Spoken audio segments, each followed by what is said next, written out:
Now, for those of you that do operate a business, how successful is it? Well, there's a couple of different ways of measuring success. One is money, another one is market share, another one is how many products you move off your shelf. But another one that's just as important is, what do you think about what you've done? Are you comfortable with what you've achieved in your career as a business operator?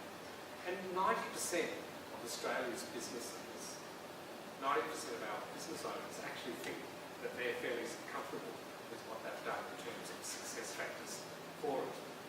So, some good news and some bad news there. Clearly, if you're starting a new business, you're going to have to make sure that you don't end up as one of those early stage casualties. But if you can survive and you can keep operating for several years, there's a very good chance that you'll come to see it as being a success in its own way, whatever way that is. One of the other interesting things about being a business operator as well is that many business owners actually find that being a business operator is a highly satisfactory outcome for them as well. Now, you might think someone who starts their own business, who takes on all the risk of failure, who thinks, well, I've got to put my own money in to get it started, I've got to go and get employees, I've got to find customers, I've got to find premises. It's a lot of hard work. And you'd actually think it's easy to look around at other people who are working for a big company, working for government, and think, well, they've got a steady wage, they've got secure benefits, they don't have to worry about these things. I don't feel happy with where I'm at. In fact, the results are quite the opposite. In Australia, in Germany, in the United States, no matter where you go around the world, when you ask business owners, are you happy with what you're doing in your life? Time and again, they report not only are they very happy with it, but they're in fact generally happier than employees. So you may not necessarily be as secure job-wise as your employees or employees for a big corporation, but the chances are that you are actually going to be more satisfied than someone who works as a wage earner.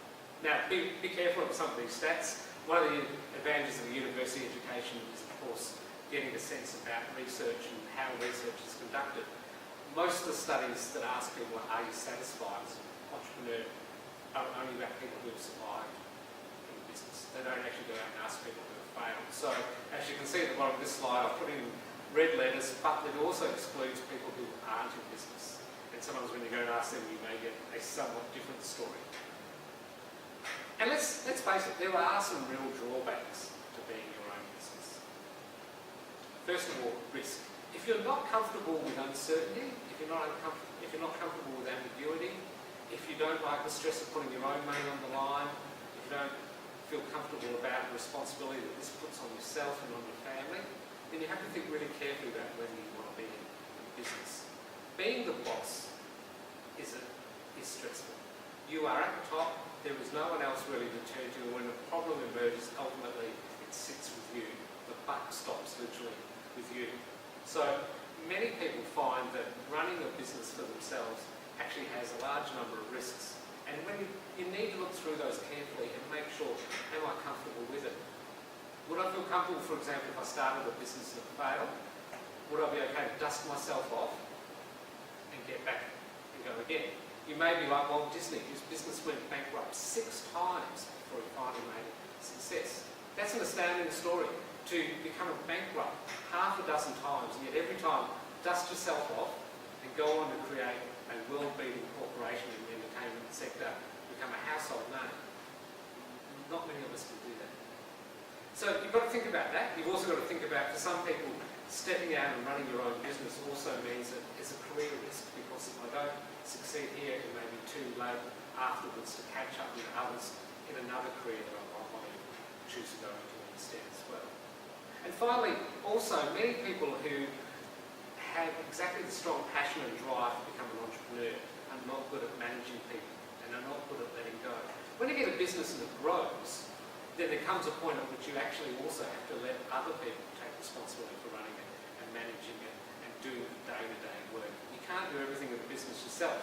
Yet some of the same things that make some entrepreneurs very successful in the early days, in startups and small businesses, namely that they like running around and micromanaging everything, is exactly the wrong thing when you want to get a large company or when you want to get to the stage of a public listing or a firm where you're going to bring in So another question to ask yourself is, what am I like? How good and comfortable am I at handling risk? How comfortable am I at ambiguity and uncertainty? Of course, nothing is guaranteed when you set out to run your own business. And how good am I at managing people and managing problems? Finally, there's another area which you just need to take a bit of reality check before you do decide whether or not entrepreneurship is the path for you. And that is whether or not it's going to make you rich. Lots of people out there think that everyone who is in business drives around in a Maserati, declares no income tax, and rolls of money. The truth is a lot more boring than that. Most of Australia's businesses don't even turn over a great deal of money. This table here, how much do businesses turn over in Australia, is again from the good old Australian Bureau of Stats, where they've actually gone out and found every single trading business in the country and asked them to report their income. And it's also based on tax office data as well. As you can see there, most firms actually report less than $2 million a year. Now that's not profit, that is indeed turnover. And all of you should know, and you certainly will know by the end of your time here at the university, turnover is not profit. Turnover is what the business comes in, profit is what's left after all your expenses are being paid. And if you think about that there, most businesses are turning over less than $2 million a year. Consider that. Most firms' profit margin is going to be about 10 to 11%. The average for all Australian businesses is about 10 or 11%. So even if you're turning over a very large figure like $2 million, it's only a net profit of $2 million. And out of that, you'll have to pay yourself, you'll have to pay tax, and you'll have to find money to reinvest back into the business. In fact, only about 3/4 of businesses make a profit every year. There's a large number, about a quarter every year, who are actually running at a loss. Again, there are some people that get very wealthy, but there are also many people who make no money, and there's a happy group in between who make a comfortable living.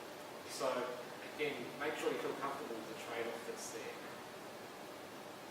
The other thing about earning money that's really important for business operators to remember is not only that point I just made about turnover is often a lot lower than you think, and that actually leaves you less profit, but that you have to take ultimate responsibility for meeting the costs of the business. So it often means that you'll actually take home less money than your employees. And in fact, for many business owners, the thing that they mainly rely on is the worth of the business over time will grow. Now, not everyone is going to be able to build a Facebook and exit out of their own firm with a couple of $1 billion. If you are, good luck to you, and the university will certainly welcome any endowments you wish to make afterwards. But in reality, what you're going to find is that your business may be the main way in which you actually get some wealth created. It's going to, if it's a successful business, it'll create a value that someone might ultimately want to buy. But it doesn't mean it's cash in your hand that you can spend today. So look, not trying to scare you with these things. When you put all this together, it's not so much about entrepreneurship is something to be avoided at all costs. In fact, entrepreneurship and the entrepreneurial way of dealing with the world, being welcome to change, being comfortable with ambiguity, sophisticated risk-taking, they're all positive things. But what this does mean is that for some people, running and operating your own business is very clearly the right thing to do. For other people, entrepreneurial skills can be applied in different ways. It doesn't matter whether at the end of the day you run a business in the legal and commercial sense of it, or whether you're going to work for someone else. You ultimately always need to think of yourself as your own boss. Working for someone else isn't any less risk-free than running your own business. There's always a prospect that you will get retrenched, you will get sacked, or you will hate the boss, or that you will not be recognised for the genius that you think you are. All life is a risk, and in fact many people would actually argue working for having one source of income, namely working for a large corporation, working for the government, is just as risky, if not more risky, than working for having your own business where at least you've got multiple customers and diversified sources of income. So you need to think about whether, regardless of what you do, courses like this have some really important skills to learn, and the main one is the entrepreneurial mindset. You can be your own boss, and you can think of yourself as me incorporated. I am the CEO of my own corporation, namely me. I'm responsible for my life, where I ultimately go. I can write my own business plan. either for my business, but also for my own personal career, about what I want to do, the yardsticks by which I want to be measured, what I need to do to get to where I want to go to, and how I'm going to work out whether or not I can achieve it. I can clarify that and I can spell that out. So it's worth thinking about yourself as a business venture, even if in fact you end up as an employee. And the sophisticated person who thinks about themselves as a business venture pulls together a whole bunch of attributes that you're going to find in this course. The idea, the ability to pull together networks, because it is about who you know that makes a vast difference about how you can succeed in life and also the opportunities that come out to you. The technical and professional skills that you have and how you might be able to use those. Some people qualify in one area narrowly and think, that's what I need to do. I don't need to apply this in any other way, and I don't need to learn other skills.